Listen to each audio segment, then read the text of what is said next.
ನಮಸ್ಕಾರ.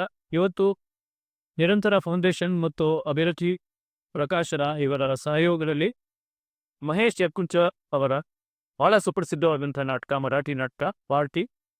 ಅದು ಕನ್ನಡಕ್ಕೆ ಪ್ರಸಾದ್ ಪುಂದೂರು ಅವರು ತಂದಿದ್ದಾರೆ. ಕನ್ನಡದ ಅದನ್ನು ರೂಪಾಂತರ ಅಂತ ಹೇಳ್ಬೋದು, ಭಾಷಾಂತರ ಅಂತ ಹೇಳ್ಬೋದು. ಅದನ್ನು ಕನ್ನಡಕ್ಕೆ ತಂದಿದ್ದಾರೆ. ಅದರ ಬಿಡುಗಡೆ ಇವತ್ತಾಯಿತು ಮತ್ತು ಏಪ್ರಿಲ್ ತಿಂಗಳ 3, 4, 5 ಅದರ ಪ್ರಯೋಗ ಕೂಡ ವನರಂಗದಲ್ಲಿ, ಮೈಸೂರಿನ ರಣಗಾಯಣದ ವನರಂಗದಲ್ಲಿ ಈಗಿದೆ.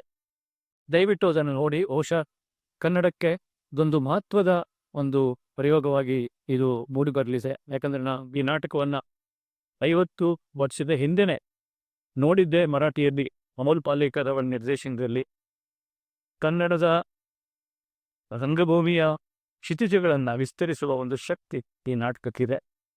ಮೂಲದ ಎಲ್ಲ ಸತ್ವವನ್ನು ಕನ್ನಡಕ್ಕೆ ತಂದು ಮತ್ತು ಇವತ್ತಿನ ಸಮಕಾಲೀನ ಎಷ್ಟೋ ಅಂಶಗಳನ್ನು ಅದರಲ್ಲಿ ಅಳವಡಿಸುವಂಥ ಒಂದು ಶಕ್ತಿಯನ್ನು ಕೂಡ ಅದಕ್ಕೆ ಕೊಟ್ಟಿರುವಂಥ ಸಾಧವರ ಒಂದು ರೂಪಾಂತರ ಖಂಡಿತ ನಿಮಗೆ ಇಷ್ಟ ಆಗುತ್ತೆ ಅಂತ ನಾನು ತಿಳಿದಿದ್ದೀನಿ. ಪ್ರಯೋಗಕ್ಕೆ ನಾನು ನನ್ನ ಹೃತ್ಪೂರ್ವಕ ಶುಭಾಶಯಗಳನ್ನು ಈ ಮೂಲಕ ತಿಳಿಸಿದ. ನಮಸ್ಕಾರ.